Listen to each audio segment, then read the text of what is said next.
Good evening, everybody. It's Peter Downs here. Welcome to the webinar, Researching Disability, Methodological Challenges and Possibilities.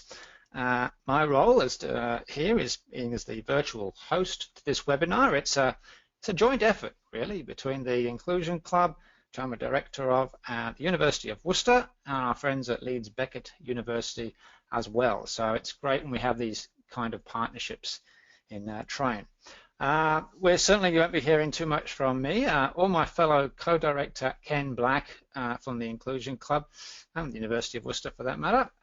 Ken's in the background. You probably won't hear Ken throughout, but he'll be monitoring the questions as we come in. I can see we've got quite a few attendees. Hiya, Liz. Hello, Liz.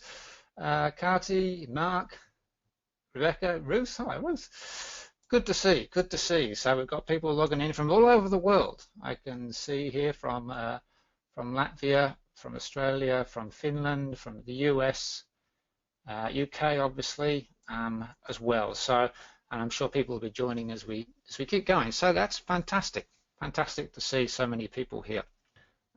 So let me first introduce you to the star of the show this evening. Let's see if hopefully we've got Hayley on the line. Can you hear me, Hayley? I'm here, Peter. Yes, thank you. Excellent. Well, I'll be in the background, Hayley. I'll be moving the slides along, everybody. So there could be a little bit of a delay between the slides appearing, but they are coming, don't worry. And Hayley's going to do a little intro to herself and then get into the content of this webinar. So I'll leave you to introduce yourself. Hayley, you're probably much better at that than me, so we'll leave you to it for the moment, Hayley, and please, people, send in your questions as we go. Thanks very much, Peter. Like Peter, I'd just like to welcome everybody to this webinar today. I really hope you find it interesting, and I'm keen to hear any questions you've got, and I'll attempt to answer them. First of all, I'd just like to give you a little bit of context to me. I've worked and volunteered in disability sport. My work's mainly focused on PE and sport for people with learning disabilities. I've worked on various advocacy projects to support people with learning disabilities to become more actively involved in helping to run sports clubs. So not thinking about people as participants, but how they can help to run sport. Now, this work's continued to influence me in terms of thinking through issues related to accessible communication, and as you'll see as this presentation continues, it's also influenced me in terms of the kinds of research that I do. I'm currently a visiting professor at Worcester University, and I also work at Leeds Beckett University. What I wanted to do first of all is to talk about two key texts that have really influenced my thinking and been quite significant in how I've developed as a researcher and how I also think about disability. And the first one I want to talk about is a text called Stigma, the Experience of Disability, which was edited by Paul Hunt in 1966. And this was one of the first times in an English written context that people with disabilities were invited to actively contribute to a text and to talk about their lives.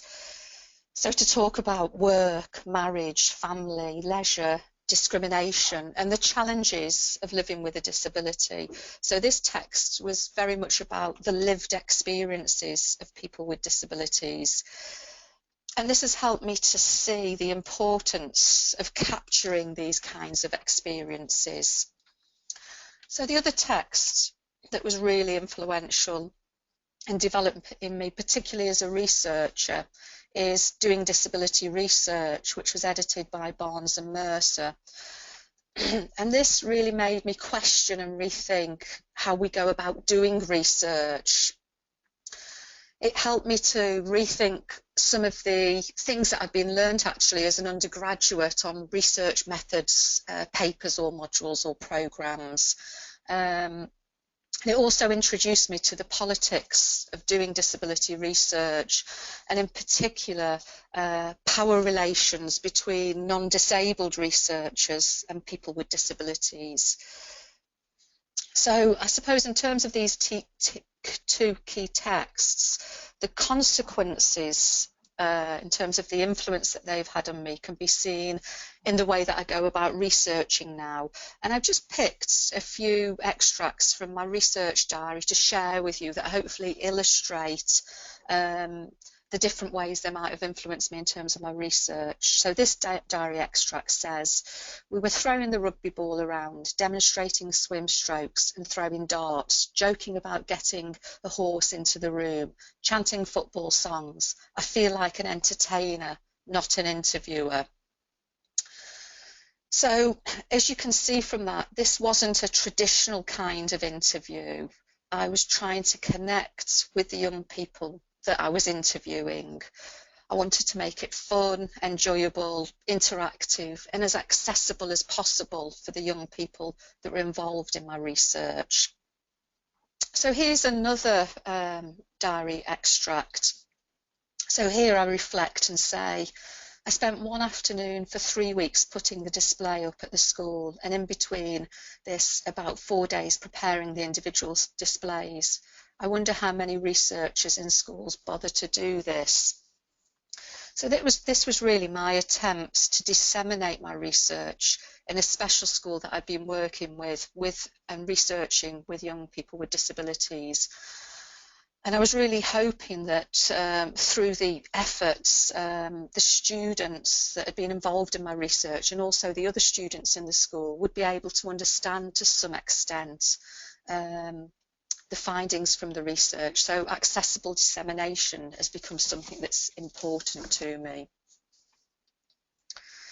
So within my research, questions of inclusion continue to be important.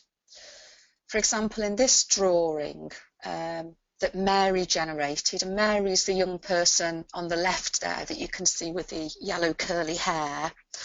She decided to draw herself, and she happens to be a wheelchair user, and also her support worker or teaching aide, and the teaching aide's on the right. Through this drawing, Mary talked about why she likes PE and why she likes working with this particular member of staff. So inclusion in PE and sport is often just thought about in relation to active participation. And I would argue that we also need to ask questions of inclusion in the research that we engage with that happens to be about active participation. And as you can see from Mary's quote there, she's clear that she wants people to know about her experiences, people like researchers, for example. And she says, I want them to know I get on in PE. I want them to know I like it. I want them to know I do it a lot. I'm glad my picture is like famous now. So the questions that emerge from this drawing and the commentary for Mary are twofold, really. How can we support young people like Mary to be motivated, competent and knowledgeable about themselves and physical activity?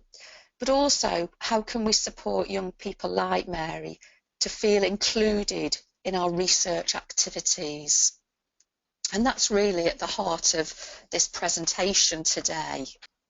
First of all, I want to explore how understandings of disability inform research with people with disabilities. Secondly, I want to think about the principles of inclusive research. And thirdly, I want to highlight some different methods for researching with people with disabilities. So to focus on understandings of disability that inform research, I want to first of all share a quote with you from some researchers and the conclusions that they drew. So these researchers were working in a segregated residential institution for people with disabilities in the early 1970s. And this is the conclusion they made about the residents of the institution. To be admitted to one of these institutions is to enter a kind of limbo in which one has been written off as a member of society, but is not yet physically dead. In these terms, the task that society assigns, behaviourally though never verbally, to these institutions is to cater for the socially dead during the interval between social death and physical death. I always find this account rather profound because I think it strongly illustrates the ways in which people with disabilities at this time were perceived as having very little value or purpose in life. The residential institutions were merely serving as a holding ground before these individuals' physical death. And this is very much situated in a medical model orientational view towards disability, where the focus is very much on the individual's deficiency and the lack of value that the individuals have. Now, the quote that I've just shared with you was from a residential institution just over 40 years ago. And some of you may be saying, well, hang on a moment, Hayley, things have changed. Attitudes towards disabled people and the position and place that disabled people have in society has changed. Next, what I want to share with you is some recent research that I undertook that was just before the 2012 Paralympics, where I asked a group of non-disabled young people what they thought about elite athletes with disabilities. And I showed them various video clips and images of elite athletes. And these are just some of the responses that were captured from the non-disabled young people. So Julie says she's bad ill with that. And Adam said they couldn't come to our school. And Robin said there's no way they'd get a girlfriend. So again, I think the really interesting thing about these particular quotes from young non-disabled people is the way in which sediments of a medical model orientation of disability are still circulating within contemporary society. And I think it's important that we continue to be reminded of that. What I want to do next is to home in on sport and research, and to think about the way in which sport has researched people with disabilities. And I often draw on the work of Karen DePore to help me to think about this, and in particular her view or reflection on the way in which sport is being researched. And she says, to most in our field, the object of study is the body or specific aspects of the performing body. But traditionally, our study is not focused on the body as a whole, the body in a social context, the body in connection with self. And I think it's that social context and connection with self that's really important. So the medical model remains influential in sports-related research and disability, and I think this very much speaks to Karen DePore's quote there when she talks about specific aspects of the body. However, she also talks about the body in a social context, and I think that very much speaks to the idea of lived experiences like those found in the edited collection of essays that I mentioned right at the beginning of the presentation, which was about Hunt's desire to capture the experiences of people with disabilities in the 1960s. So because of the medical model influence on how we understand disability, and also a medical model influence in terms of how disability is being researched within sport, Hunt has described researchers as parasite people. And I just want to think about what this idea of parasite people means. And he in particular labelled the researchers that had worked in the residential institutions that I mentioned earlier as parasite researchers. And there were a number of reasons why he thought they were parasite researchers. The first one was that researchers were on the side of the oppressors, as he describes. And here he was referring to the ways in which the researchers were really concerned to ensure the managers of the residential institutions were kept happy in relation to the research that was being undertaken. Hunt also said that these researchers were interested in their own research careers. And again, I think that's really important for us as researchers to reflect upon. Are we more concerned with tenure and promotion, or are we actually really interested in the research participants that are engaging in our research? The final point in terms of being a parasite researcher that Hunt talks about is exploiting people with disabilities. So here, again, the focus is on not really being interested in the outcomes of research and how they can support and influence people with disabilities to have better lives, but actually research is being used as a tool for that idea of tenure and promotion.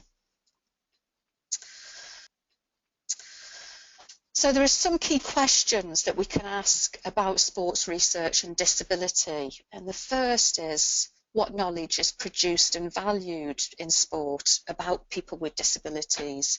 And I would argue that traditionally, more sports-related research has taken a sports science orientation and focused on those specific aspects of the body that Karen DePore talks about. But of course, I think it's important to acknowledge that there is a growing body of research that's looking at the lived experiences of people with disabilities. And here I'm thinking of some of the work of Andrew Sparks, Donna Goodwin and David Howe, who are trying to capture in different ways the stories of people with disabilities. So another key question to consider is, how are people with disabilities part of the research process? Are they participants merely to be collected data from, or are they collaborators in the research process? And this idea of collaborators is something that I'm going to pick up on later. So a final key question that I think is important to consider in relation to sports research and disability is, how do we go about researching the production of knowledge? So what methods do we use, and are these enabling and accessible to people with disabilities? And more importantly, how do we take our non-disabled status as a researcher for granted about how we go about doing research? So we make very normative assumptions if we're non-disabled people about how we live our lives and the process of engaging in research. And I would argue that often we don't reflect sufficiently upon that, and that means that we make very ableist assumptions about the way we go about researching. So next, I want to think about why there isn't much research in relation to young people with disabilities in physical education and sport. And I specifically want to focus on young people with disabilities because this is an area of research that I've been interested in and engaged with. So there are a number of arguments that could be put forward, and first of all I want to outline what they are.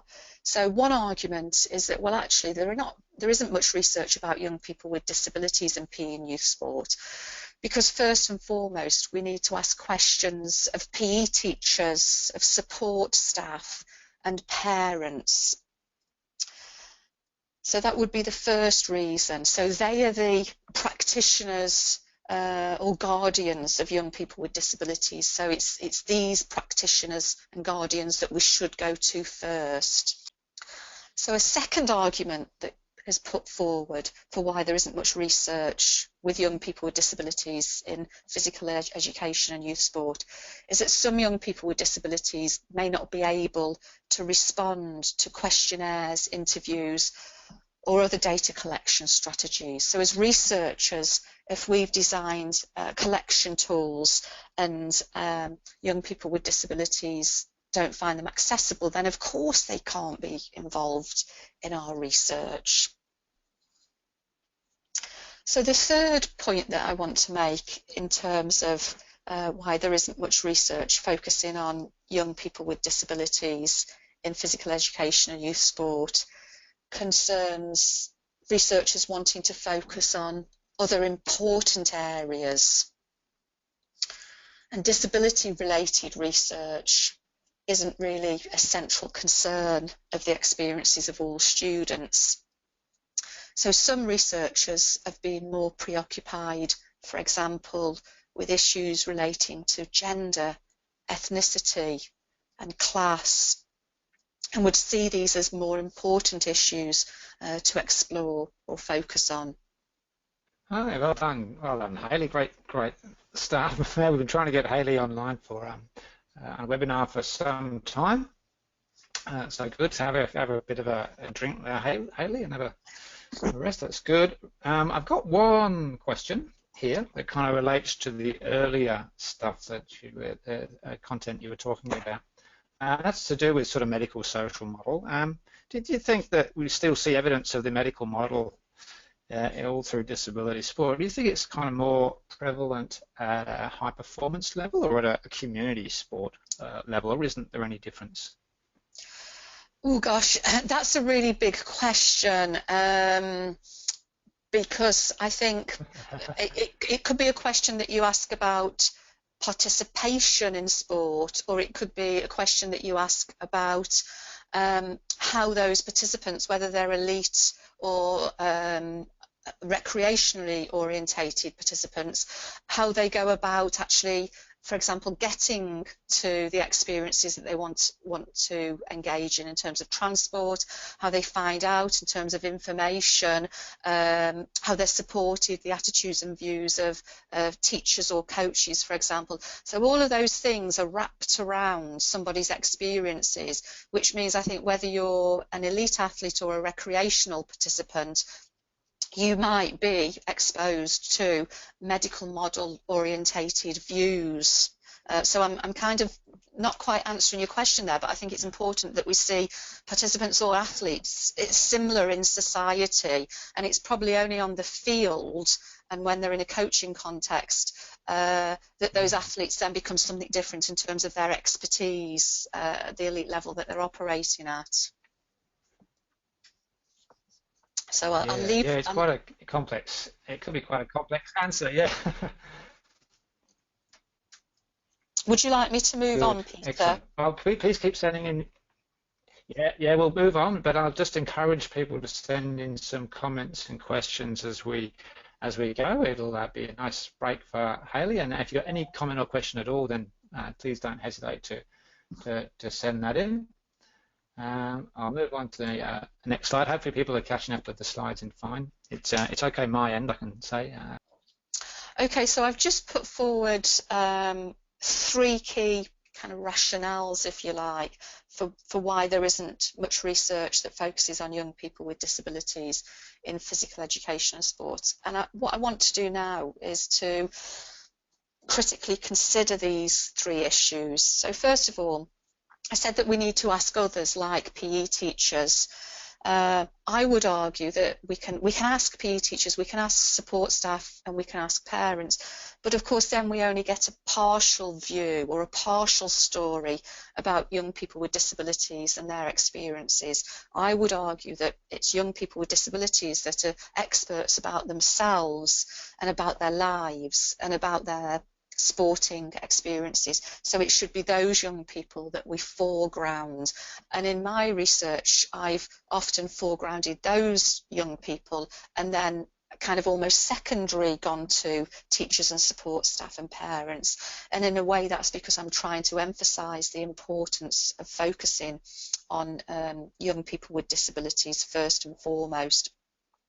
So the second issue that I raised was around not being able to complete questionnaires and interviews, so that might exclude some young people with disabilities. Of course, if we take a more social model orientated approach, the social model would advocate that we reconsider our data collection strategies so that we can include all. And I think the important point there is actually a social model invites the researcher to rethink rather than attributing the blame of the non-disabled person to them not being able to complete a questionnaire and interview. So actually it places responsibility on the researcher to think about how the data collection tools can be perhaps altered or amended in order that a person with a disability can be included. And then the final point that I made is around other important areas of research, and the point that I want to highlight here was who decides what knowledge is important, and particularly in terms of equity issues, disability is inextricably linked to issues relating to gender, ethnicity and class, and I think there's lots and lots of crossover and possibilities for research that takes a more intersectional approach and recognises disability as one part of someone's identity. So all equity issues within sports research are important, and none should be given less priority.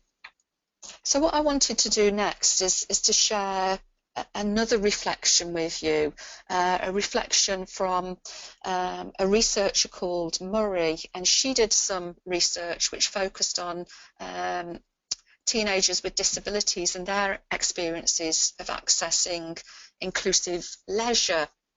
And she reflects on the way in which two young men are included in her research. So what she says is, so remember, this is a reflection. The meeting that took place was completely ordinary. What was extraordinary was the fact that neither of the young men had previously had such an opportunity.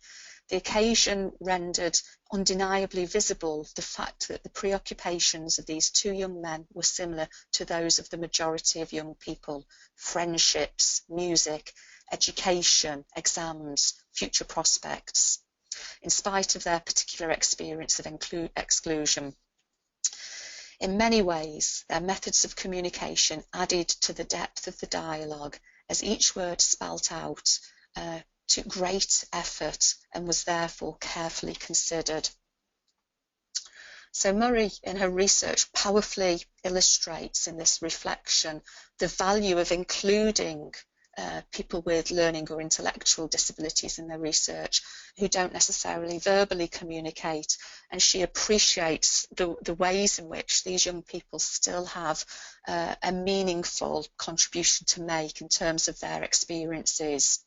So what I want to do next is to focus on the second main area of my presentation today, which is about understanding the principles of inclusive research. And again, before I do that, it'd be useful to know, Peter or Ken, if there are any other questions. There's a couple of comments I'll relay to while you take a breath, and Yeah. I think Ken might have one too.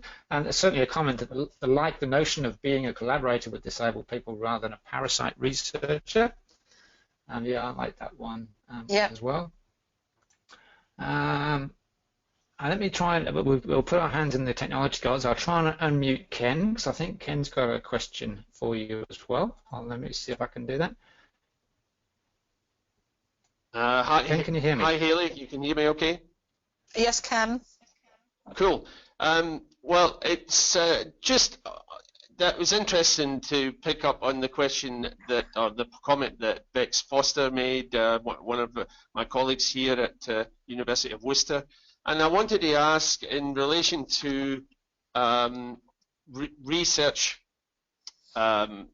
ensuring that research is interactive and also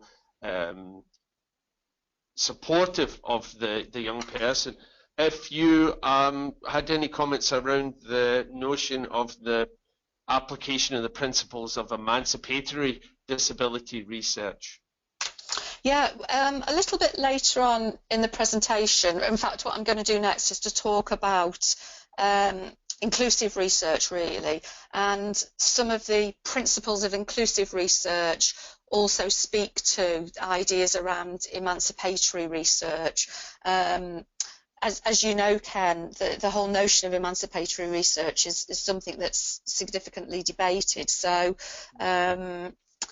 you know, there are certain principles to it, but scholars, practitioners and researchers are kind of continually debating what that may or may not be. So I will speak to that, but it'll come in a wee while. Do you think you can wait?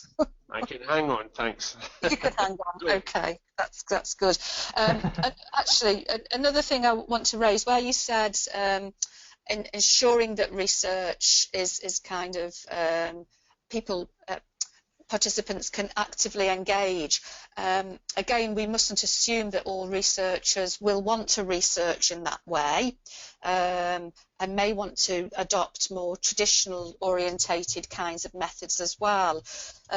So just because they're interactive and participatory, I would also argue that that doesn't necessarily always make them better. So that's just something for people to think about as well.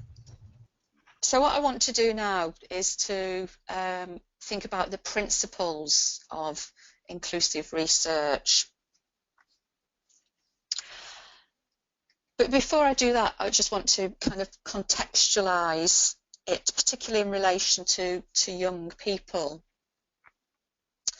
because there has been an increasing concern to elicit student voice, and this has particularly been the case within education and within community settings as well. The idea of consultation has become more prominent in the last 10 years or so, with young people generally, but also there's an increasing recognition to include young people with disabilities.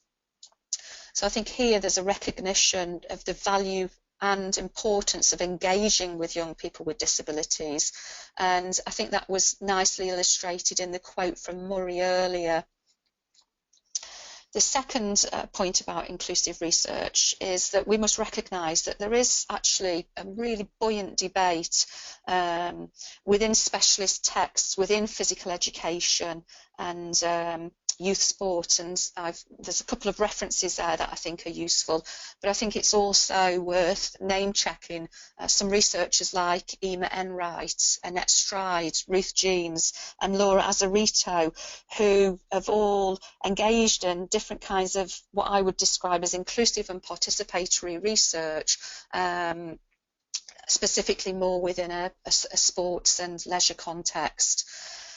But of course, there is wider debate that we find within inclusive education, childhood studies, and also disability studies.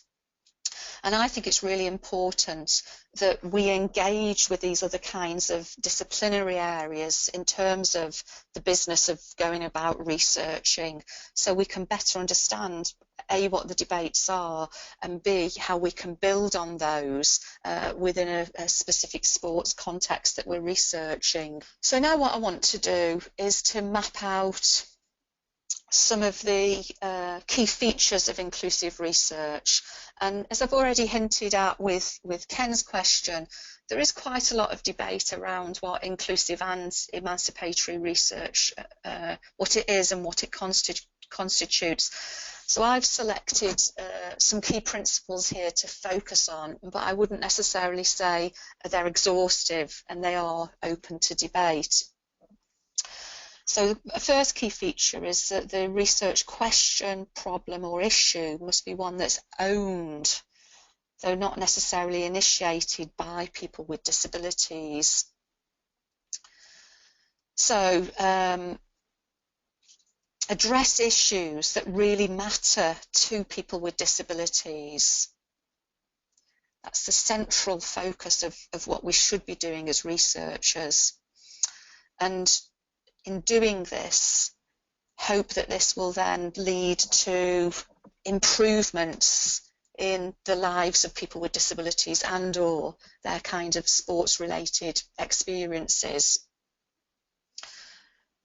So another key feature of inclusive research is that it should further the interests of people with disabilities, and non-disabled researchers should be on the side of people with disabilities.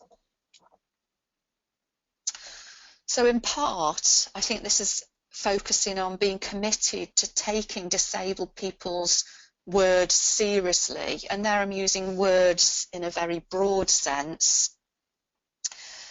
And this idea of being on the side of disabled people, I take this to mean to not be an impartial researcher, but to actually be working in ways that's trying to highlight the challenges, disadvantage, but also positive experiences that disabled people have in their lives, and to highlight those that then will enable change to hopefully happen. And this idea of not being impartial, I think, is something that is quite challenging for researchers. As undergraduates and postgraduates, we're often encouraged to see research and our participants as something, there's a distance between ourselves and our research participants, whereas I think within inclusive research, you're encouraged to feel like you've got a closer relationship with your research participants in terms of actually being on their side, and I think that's an important point to remember and recognise. So another key feature of inclusive research is that it should be collaborative, and people with disabilities should be involved in the process of doing the research. So what does collaborative mean? Well, it could, at one end of the spectrum, mean that people with disabilities instigate the research ideas. So they come up with the ideas that then researchers go away and research.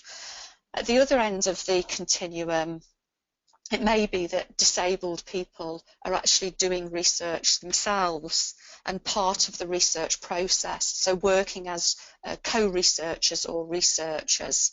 And again, I think what's interesting about working with people with disabilities as researchers is that this then in turn can lead to other kinds of outcomes, and to some extent can be empowering in terms of developing new skills for people with disabilities if they generate skills to be researchers. So another key feature of inclusive research is that the research question, process and reports should be accessible to people with disabilities.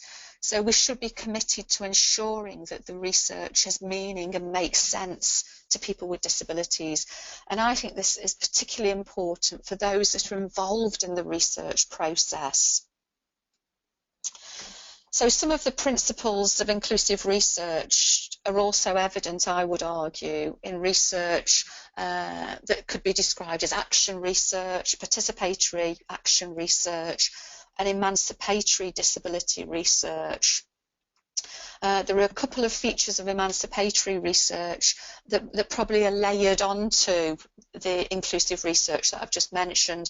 One is around rejecting a medical model orientation view of disability, and then another central tenet of emancipatory research focuses on disabled people being researchers.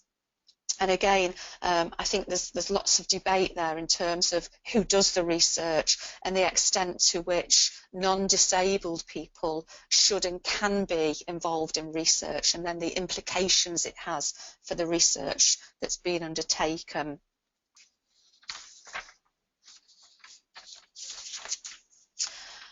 Okay, before I focus on the final area of the presentation today, I'm just going to ask Peter and Ken again if they have any questions they'd like to share. Uh, I've got quite a number of comments. I've unmuted you, Ken, as well. I got a few supportive comments rather than questions as such. But have you got a question, Ken, there?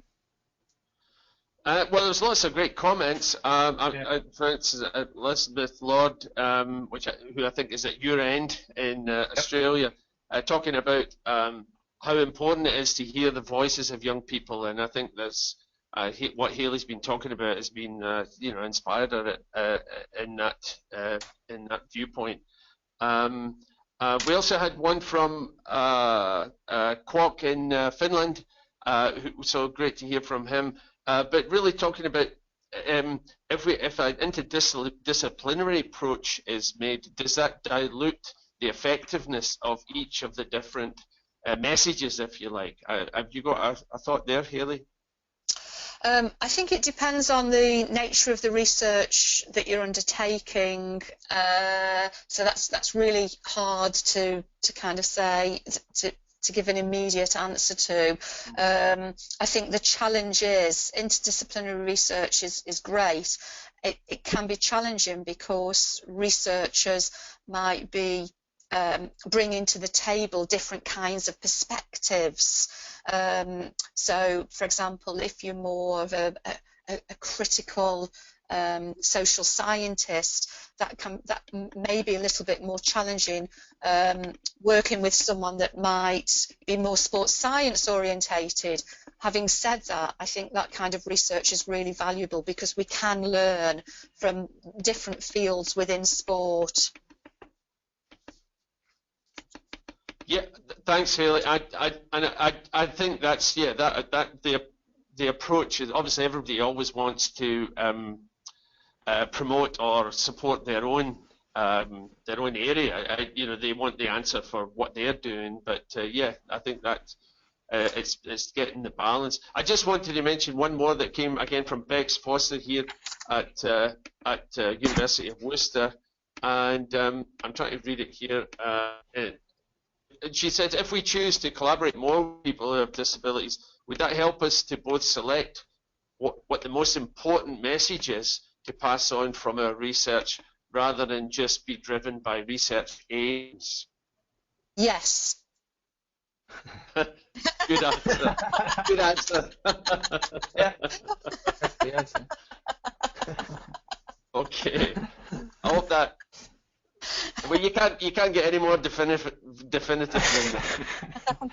Actually, I think what Rebecca really highlights there is, particularly if you're working in academic institutions, you can sometimes you can engage in research and sometimes lose sight of the way in which your research may be impactful. And actually, sometimes in academic institutions, we're doing little bits of research, and maybe if we collaborated more and built relationships and partnerships more with groups that involve people with disabilities and are driven by their agendas around research, that of course would be more productive for the people with disabilities that we are trying to research with and learn from. So it's definitely a yes there. Thanks. All right. Okay. We'll move on. I want to go to the next. I'll go to the next slide, Hayley. Thank you, Peter. Okay, what I want to do now in the last 5 minutes is to just give you some top tips really around thinking about different methods. So quite practical really.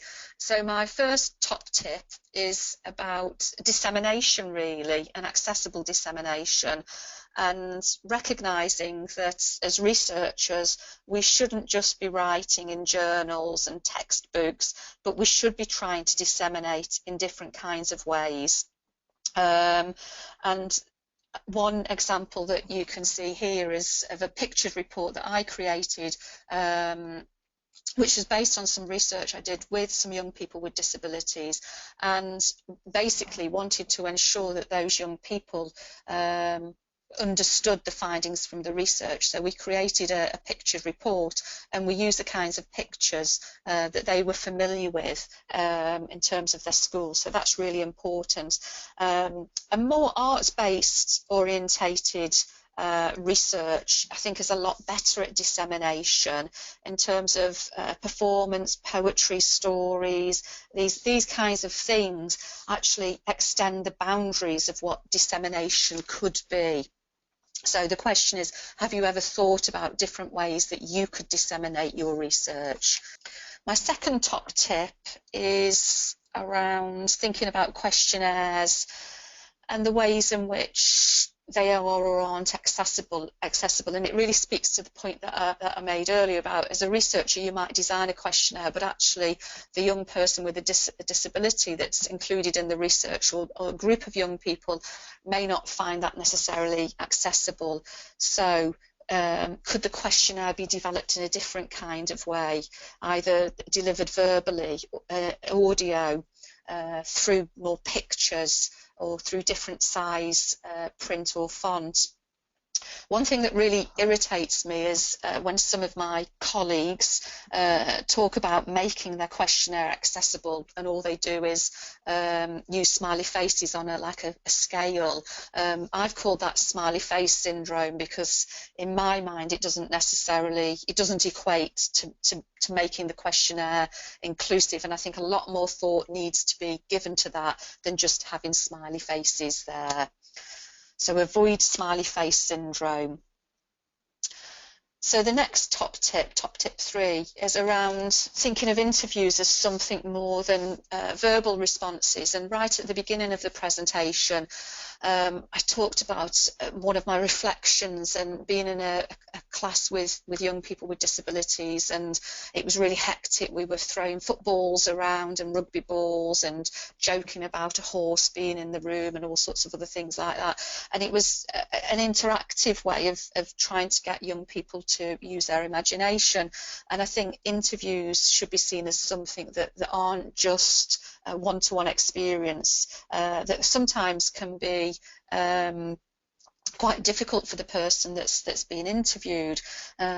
So a young person, you may need to sign through an interpreter, you may need to use and incorporate pictured symbols such as Makaton into your interview, or other forms of electronic communication, such as that Murray talked about when she was researching with the two young men. So what other ways, apart from verbal responses, may you expect your research participants to respond with, and how can you develop your interview in a way that's inclusive of that? My fourth top tip is around, I've called it kind of thinking outside the box and being creative. And here, again, I'm drawing on the wider research that we find within inclusive education and childhood studies. And this is emphasising the importance of actually reading more broadly than just within the field of sport and leisure. So lots of researchers have used disposable cameras or digital cameras as a way of generating photographs that then can be used as a trigger for further conversations. Using drawings and using other kinds of visual mapping exercises that can help young people to think about their lived experiences. Of course, these can help young people with disabilities, but I would argue are really supportive and enabling to any young people that's involved in research. I would argue that it's really important not to underestimate the importance of getting to know the young people with disabilities that you're going to be researching, the staff that work with those young people, and the support team as well. And if you work collaboratively with these members of staff, then often I've found that you develop strategies and they're supported by your participants and also the staff that work with the young people. And I just wanted to give you an idea of this collaboration. And it's based on some research I did some time ago now, but I think really illustrates quite nicely the way in which talking to staff, actually being in the school with students for a period of time before the research starts, can then enable you to understand the best ways to communicate with them. So in this particular piece of research, I spent quite a bit of time in the school, and most of the young people in the class I was working in use these pictured Makaton symbols, so the pictures there of different activities. I also really focused on thinking about the way the teacher was teaching, and the teacher took an approach which really scaffolded learning in a very incremental way. So I adapted that kind of strategy in the research that I undertook. Came up with this idea of thinking box, and so there's basically a choice and a question, and then young people then put into the box their answers to a particular question, and then I could then filter more questions based on the symbols that were put into the box in this case. So what I was enabled to do through that scaffolding of activities was to find out about the young person with a disability and what activities they undertook in their free time.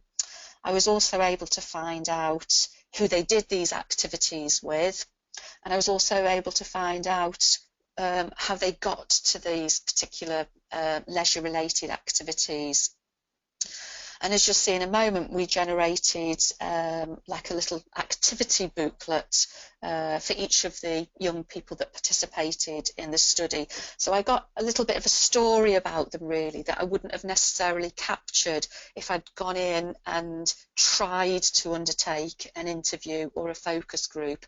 The really interesting thing about this research was that actually when we shared it with the teachers found out a lot more than they currently knew about the leisure kinds of activities that were undertaken by the students.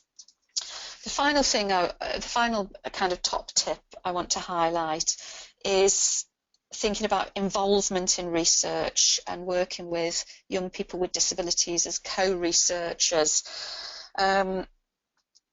This is actually something that can be really positive and productive in terms of the young people that are participating, but I don't think you should underestimate the challenges that are brought to this as well, in terms of perhaps having to change the direction of the research you're undertaking, because if you're really wanting young people to be co-researchers, then they need to drive the kind of research that you're undertaking. So are you prepared as a researcher to change the focus of your research activities that you might have thought you wanted to undertake? Because if you're equally involving co-researchers and young people with disabilities, then they actually should have the autonomy to actually drive the research in terms of its focus, and that can be a challenge for researchers who in their mind already might have an idea about what they want to research.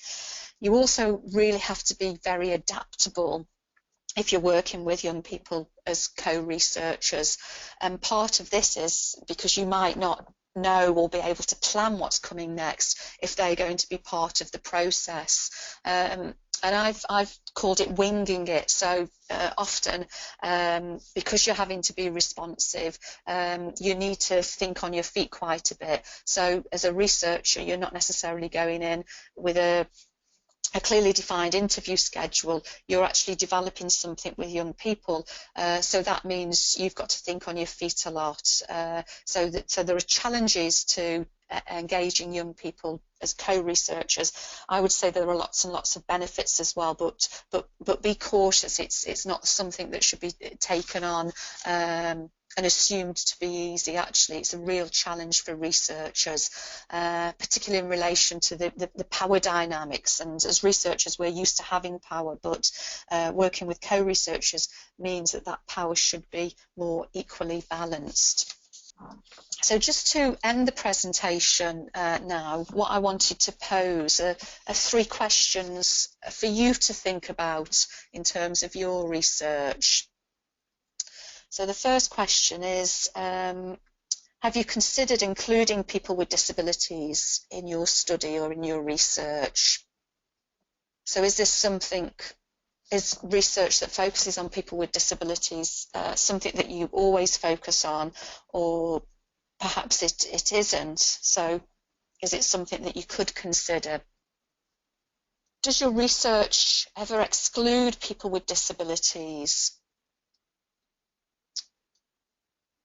So this might be, for example, in the way that you're sampling participants.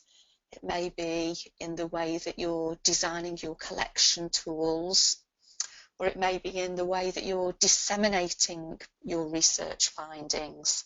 And again, as researchers, I think it's important to reflect on this question. And my final question that I'm posing to you is, how can you make your research more accessible? And I'd be particularly keen for people to think about accessibility in terms of dissemination, but also, of course, in terms of the kinds of data collection tools that we use as well. I recognise that I've talked lots today, so I'm sure many of you are relieved that I've got to the end. This is how my students constantly feel, I know. So I'd just like to pass over to Peter again to see if there are any more questions. Yeah, we got a few more No, questions. it's no problem at all, Hayley, no problem. We've got a couple more questions that have come in, Hayley. And one or two people have had to leave, unfortunately, because they've got to go and teach or something unbelievable like that. But Kwok in Finland has asked, and I think perhaps your own research will have provided an answer to this, is there empirical evidence for the effectiveness of modified and accessible questionnaires? Yeah, that's a really interesting question. I think it depends on how are you measuring effectiveness. I think if you're using the principles of inclusive research, effectiveness comes from those principles. So people with disabilities owning the research, people with disabilities feeling included. So effectiveness comes from, I think, the researcher and the participants reflecting on that particular research endeavour. Yeah, and we have kind of run over time, but I've got one more question from Elizabeth in Australia.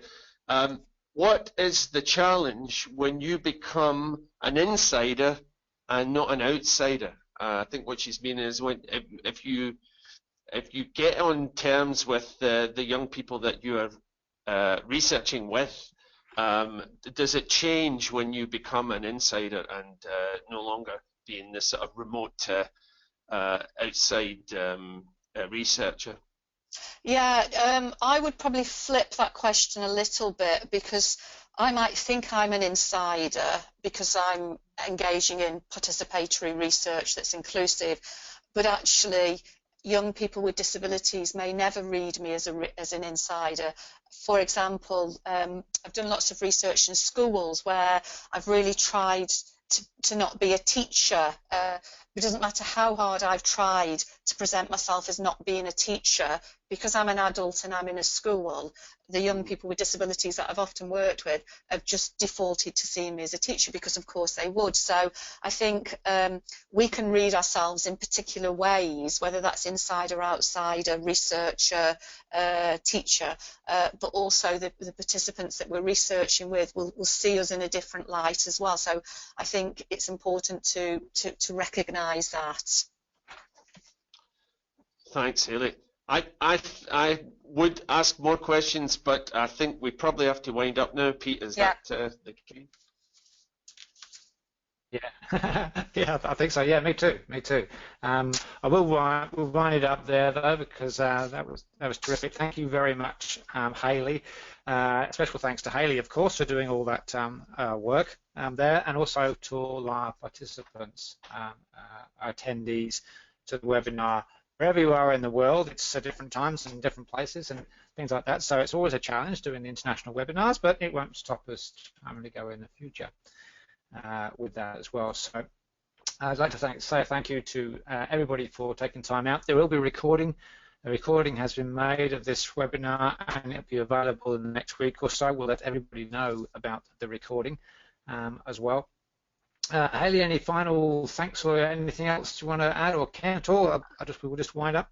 Just to say, yes, my email details are at the beginning of the presentation, and I'm more than happy for people to email if they've got any extra questions or want more information about references and things. I'm really happy to provide those.